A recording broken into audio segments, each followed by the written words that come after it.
नमस्कार, आप देख रहे हैं 4 PM और मैं हूं आपके साथ निधि तिवारी। क्या हिंदू मुस्लिम की राजनीति बीजेपी पर भारी पड़ती नजर आ रही है? क्या नफरती भाषण देकर फंस गए हैं पीएम मोदी के सबसे फेवरेट सीएम? मोदी जी के सबसे प्रिय मुख्यमंत्री हिमंता बिस्वा शर्मा की मुश्किलें खत्म होने का नाम नहीं ले रही हैं। पहले से विवादों में घिरे असम सीएम को अब गुवाहाटी हाई कोर्ट से तगड़ा झटका लगा है। हाई कोर्ट ने उनको ऐसी नोटिस थमा दी है जिससे उनका पॉलिटिकल करियर अब दांव पर लग गया है। यही नहीं, नोटिस के साथ साथ जज ने उनको जवाब तलब करने का निर्देश भी दिया और फटकार लगाते हुए ऐसी टिप्पणियां की हैं जिससे उनकी और ज्यादा किरकिरी हो रही है।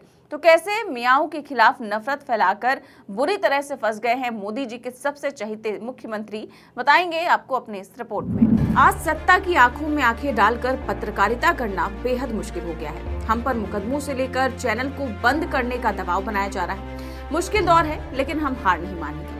इसीलिए 4 PM को ज्यादा से ज्यादा ज्वाइन करें और स्वतंत्र पत्रकारिता को जिंदा रखने के लिए जितना हो सके हमारा आर्थिक सहयोग करें। उम्मीद है कि आपके सपोर्ट से ये जंग भी हम जीत जाएंगे। तो असम में कुछ ही हफ्तों में विधानसभा चुनाव की घोषणा होने वाली है, लेकिन ठीक उससे पहले घुसपैठियों के खिलाफ मोर्चा खोलने वाले सीएम हिमंता बिस्वा शर्मा कानूनी पचड़े में फंसते हुए नजर आ रहे हैं, क्योंकि नफरती भाषण मामले में गुवाहाटी हाई कोर्ट ने असम के मुख्यमंत्री को ऐसा तगड़ा झटका दिया है कि भूल कर भी वो कभी मुसलमानों के खिलाफ नफरती बयान देने से पहले 10 बार सोचेंगे।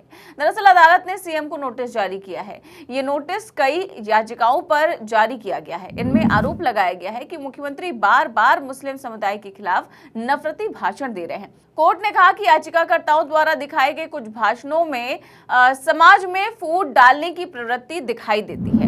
इन बयानों में शर्मा ने लगातार मुस्लिमों के लिए अपमानित करने वाले शब्द मियां का इस्तेमाल किया था। इसके साथ ही असम बीजेपी की IT सेल ने मुस्लिमों पर AI वीडियो भी जारी किया था, जिसमें मुख्यमंत्री जी मुसलमानों पर पॉइंट ब्लैंक से निशाना साधते हुए देखे गए थे।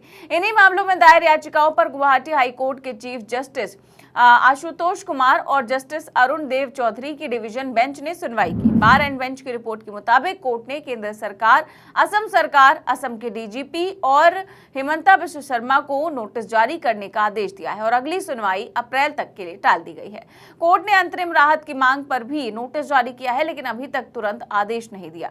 याचिकाकर्ताओं की तरफ से senior advocate Abhishek Manu Singhvi, CU Singh और मीनाक्षी अरोड़ा ने कोर्ट रूम में दलीलें दी। उन्होंने कहा कि मुख्यमंत्री ने लगातार आदतन और जानबूझकर नफरत फैलाने वाले शब्द इस्तेमाल किए हैं। ये संविधान की धर्मनिरपेक्षता, समानता और भाईचारे के खिलाफ है। आपको बता दें कि 27 जनवरी को एक भाषण में मुख्यमंत्री ने कहा था कि 4-5 लाख मियां वोटरों को वोटर लिस्ट से हटाया जाएगा। उन्होंने ये भी कहा था कि हिमंता बिस्वा शर्मा और बीजेपी मुस्लिमों के खिलाफ है। मियां शब्द मुस्लिमों को अपमानजनक तरीके से कहा जाता है। इसके साथ ही एक बयान में हिमंता ने कहा था कि रिक्शा में किराया 5 रुपए है तो मियाओं को सिर्फ 4 रुपए दे, उन्हें परेशान करे ताकि वो असम ही छोड़ दें। যোনে যেনেকে পাৰে মিয়া কষ্ট দিয়ক না, আপুনিও দিয়ক না। ৰিক্সাত উঠিলে 5 টকা ভাড়া হলে 4 টকা দি দিব। वहीं इस बयान के अलावा एक वीडियो में बीजेपी के असम यूनिट के हैंडल पर मुख्यमंत्री हिमंता बिस्वा शर्मा को बंदूक से 2 मुस्लिम पुरुषों को उनकी तस्वीरों पर गोली मारते हुए दिखाया गया। वीडियो में लिखा था पॉइंट ब्लैंक शॉट और नो मर्सी। ये वीडियो 4 दिन तक चला और 10 लाख से ज्यादा बार देखा गया। विवाद बढ़ा तो हटाया गया। मुख्यमंत्री हिमंता बिस्वा शर्मा यही नहीं रुके। उन्होंने एक दूसरे बयान में कहा कि पड़ोसी राज्यों में चुनाव हारे क्योंकि मुस्लिमों ने वोट दिया। इसके अलावा बाढ़ को भी एक कॉलेज से जोड़ा जो अल्पसंख्यक व्यक्ति ने बनवाया था। उन्होंने छात्रों से कहा कि एक खास कॉलेज में न जाएं वरना बाढ़ नहीं रुकेगी। इसके अलावा छत्तीसगढ़ में उन्होंने बिना पुष्ट आंकड़ों के ही कह दिया कि असम में मुस्लिम आबादी 1991 में 12% से बढ़कर 40% हो गई है। मतलब व्हाट्सएप यूनिवर्सिटी का सारा ज्ञान जनता के सामने रखा गया बिना किसी तथ्यों के। शर्मा ने वोटरों से अपील की कि अकबर को हटाएं वरना मां कौशल्या की भूमि अपवित्र हो जाएगी। याचिकाकर्ताओं ने जज से कहा कि ऐसे नफरती भाषण समाज में फूट डालते हैं, कानून व्यवस्था बिगाड़ सकते हैं और संविधान के खिलाफ है। सीनियर एडवोकेट CU सिंह ने कहा कि शर्मा के उस बयान का जिक्र किया जिसमें उन्होंने कहा था कि मियां मुस्लिम असम में वोट ना डाले बल्कि बांग्लादेश में डाले। हिमंता ने वोट चोरी करने की भी बात की। अब देखिए, जब जज के सामने इतने सारे सबूतों का अंबार लग गया तो जज साहब को एक्शन तो लेना ही पड़ गया।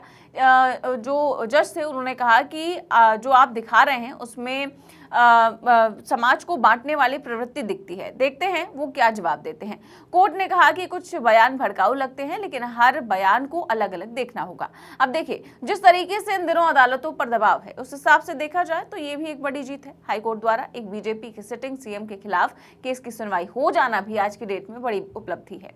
वरना आप सोचे कि यही कोई अगर विपक्षी पार्टी का मुख्यमंत्री होता तो अदालत में उसके साथ क्या क्या होता। दिन रात बीजेपी उसके खिलाफ विरोध प्रदर्शन करती, उसके इस्तीफे की मांग करती, गोदी मीडिया दिन रात प्रोग्राम करता, सीएम से नैतिक इस्तीफे की मांग की जाती। और जब हिमंता बिश्व शर्मा के नफरती भाषण का ये मामला सुप्रीम कोर्ट पहुंचा था तो सीजेआई की बेंच ने उल्टा याचिका लगाने वालों को ही फटकार लगा दी थी कि वो हाई कोर्ट जाने की बजाय सीधे सुप्रीम कोर्ट कैसे पहुंच गए। और सुप्रीम कोर्ट ने हिमंता के खिलाफ हेट स्पीच के आरोपों पर दाखिल याचिकाओं को खारिज कर दिया था। कोर्ट ने याचिकाकर्ताओं को पहले गुवाहाटी हाई कोर्ट जाने को कहा था, लेकिन आप हिपोक्रेसी देखिए कि इसी सुप्रीम कोर्ट ने 25 फरवरी को एक अन्य मामले में सुनवाई करते हुए किसी खास समुदाय को निशाना बनाने वाले मंत्रियों को बड़ी चेतावनी दी। जस्टिस उज्जवल भुइयां ने खास तौर पर कहा कि उच्च संवैधानिक पद पर बैठे लोग किसी समुदाय को धर्म, जाति, भाषा या क्षेत्र के आधार पर निशाना नहीं बना सकते, क्योंकि ये संविधान के खिलाफ है। लेकिन जब हिमंता बिश्व शर्मा का केस आया तो उसकी सुनवाई करने से भी सुप्रीम कोर्ट ने अपने हाथ खींच लिए। वहीं अब जिस तरीके से हिमंता बिश्व शर्मा को लेकर गुवाहाटी हाई कोर्ट ने नोटिस जारी की है, उसने बीजेपी के मुख्यमंत्री की राजनीति को कटघरे में लाकर खड़ा कर दिया है। हिमंता बिश्व शर्मा, जिनकी राजनीति मुस्लिमों के खिलाफ नफरत और सांप्रदायिकता के सहारे टिकी है, वो अब आगे क्या करेंगे। इसके साथ ही असम चुनावों में बीजेपी जो घुसपैठियों का मुद्दा उठा रही है, उसे इस नोटिस के बाद कितना बड़ा झटका लगा है, क्योंकि अब सबकी नजरें अप्रैल में होने वाली अगली सुनवाई पर टिकी हैं। सवाल सिर्फ एक मुख्यमंत्री के बयान का नहीं, सवाल यह है कि क्या नफरत की राजनीति को अदालत की चौखट पर जवाब देना पड़ेगा। क्या चुनाव से ठीक पहले आया ये नोटिस बीजेपी की रणनीति पर ब्रेक लगाएगा, या बीजेपी चुनावों के बाद किसी नए चेहरे की तलाश में जुट जाएगी। आपको क्या लगता है? हमें कमेंट बॉक्स में अपनी राय जरूर दें। चैनल को सब्सक्राइब भी करें और ज्वाइन भी करें। नमस्कार।